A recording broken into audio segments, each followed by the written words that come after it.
Kedah, begitu juga dengan Rabih Ataya dan juga CC Kipre, di mana formasi yang digunakan oleh Aidil Syarin masih lagi dengan 4-1-4-1, di mana sudah pastilah tugas yang pasti akan bergili-gili diambil. Dari segi possession yang dapat kita lihat, CC Kipre ke Pas Sherman, begitu juga dengan Rabih Ataya sentiasa saja boleh bertukar-tukar posisi, sementara Badrul Bakhtiar dan begitu juga dengan Anumantan Kumar akan berada di bahagian tengah untuk memberikan sokongan dan mengumpan, kita katakan, bola kepada semua pemain-pemain yang berada di hadapan yang boleh menghasilkan jaringan. Rabih Ataya sudah pasti menjadi perhatian dengan kelebihan ini.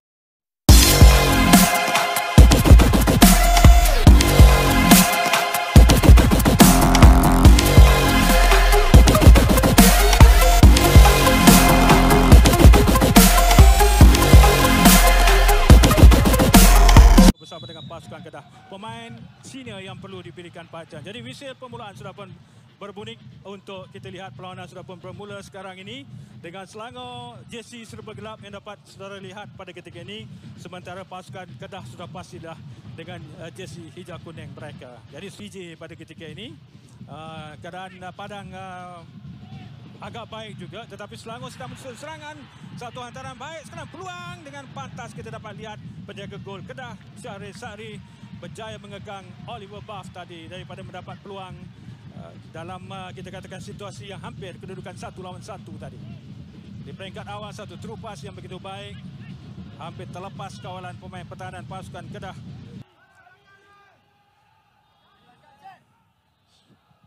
Satu hantaran ke tengah yang baik, tandukan ke belakang, peluang, tetapi rembatan yang dilakukan oleh Ahmad Daniel Asri tidak tepat ke sasaran, ataupun Sapuan Baharudin sebenarnya dengan penguasaan 5 pemain di bahagian tengah nampak begitu berkesan pada ketika ini.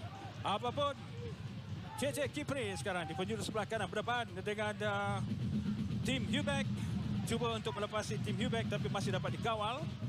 Satu hantaran tengah ke tengah mencari Badrul Bakhtiar, tetapi Jordan Aibila berada di situ. Dan akhirnya bola keluar. Asakan yang cuba dilakukan oleh Rabih Ataya. Hisham membuat kesilapan. Pantas sekarang ni bagaimana kita dapat lihat oleh Ifadayu sekarang ni. Masih dalam kawalan Ifadayu, tolakan ke belakang, ke tengah bagaimana sekarang ini. Agak lambat sedikit Oliver Buff. Bola dapat dikawal, dirampas kembali oleh pemain Kedah, tetapi bola dalam kawalan pemain Selangor. Oh, dapat dirampas di situ. Satu hantaran ke tengah Ifadayu. Bagaimana kali ini Ahmad Daniel, satu orang ke tengah, Brendan dan gol! Daripada kita katakan Oliver Buff yang mendapat peluang tadi. Oliver Buff yang tiba-tiba muncul, walaupun lebih banyak bergerak di bahagian tengah, tetapi peluang yang ada, inilah yang dapat kita lihat pada minit yang ke-32 ini, ataupun kepada minit yang ke-33, bagaimana Oliver Buff yang dapat menghasilkan jaringan pertama untuk pasukan Selangor dan juga merupakan jaringan peribadinya yang keempat dalam perlawanan ini. Kita lihat bagaimana gerakan daripada Ahmad Daniel tadi. Dia bukan melakukan percubaan tetapi melakukan hantaran pendek kepada Oliver Buff yang berada di dalam kawasan kotak penalti.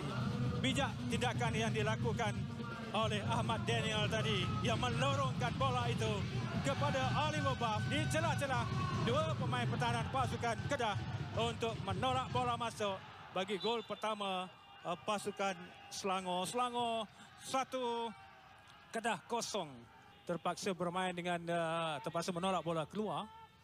Setakat ini dengan kita katakan dengan aksi kali pertama dia telah bermain dengan baik. Oh, dijatuhkan.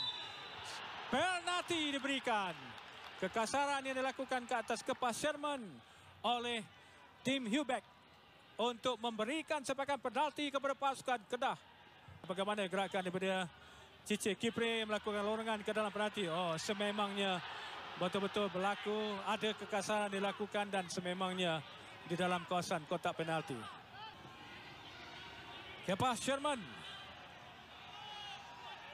Posisi manakah yang akan menjadi pilihan kepada Kepas Sherman untuk menghasilkan jaringan? Satu hantaran pendek dan gol.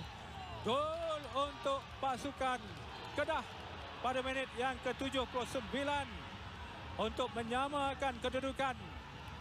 Sekali lagi kita lihat tidaklah begitu kencang tetapi Khairul Azhan Khalid tertewas tersilap langkah ke sebelah kiri, sedangkan bola datang lerit ke sebelah kanan pintu gol Selangor.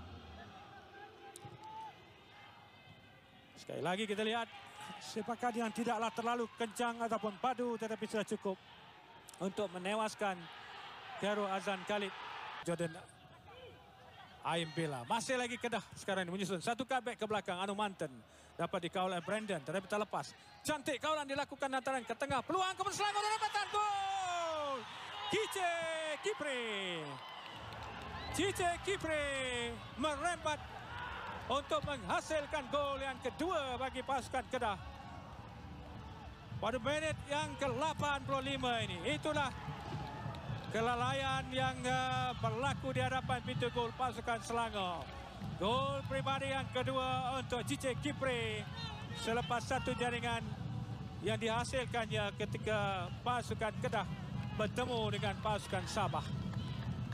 Jadi inilah kesungguhan daripada penyerang yang beraksi untuk pasukan Ivory Coast ini. Kita dapat lihat bagaimana Azamuddin yang berjaya melakukan satu antaran pendek ke dalam kawasan kotak penalti, dapat dikawal dengan kemas di situ, tetapi ada 3 pemain Selangor termasuklah akhirnya Syahrul Nazim yang berjaya ditewaskan di situ oleh Cice Kipre. Kita dapat lihat dengan begitu mudah sekali menghasilkan jaringan di celah-celah 3 ataupun 4 pemain Selangor yang berada dalam kawasan kotak penalti. Pujian harus kita berikan kepada gerakan yang dilakukan oleh Azamuddin tadi. Yang kedua nampaknya tidak berpihak kepada Selangor. Satu cutback ke belakang, tetapi peluang yang dimiliki oleh Syarif Fikri, tetapi sentuhannya menyaksikan bola melambung tinggi. Dan Mughari Ajmal yang dibawa masuk Brandon Gunn pula, kapten pasukan Selangor pula, akan masih mengawal keadaan. Nur Hakim Hassan pula sekarang dalam kawasan kotak penalti. Dapat dikawal dengan baik, dapat disekat dengan baik di situ oleh pemain pertahanan Kedah, Amirul Hisham, untuk menolak bola keluar. Sepakan penjuru kepada pasukan Selangor dalam keadaan yang tertekan pada ketika ini. Sepakan penjuru ke tengah. Bagaimana sekali lagi kita dapat lihat Syahril Sari sekali lagi mengawal keadaan. Belum selamat untuk pasukan Kedah.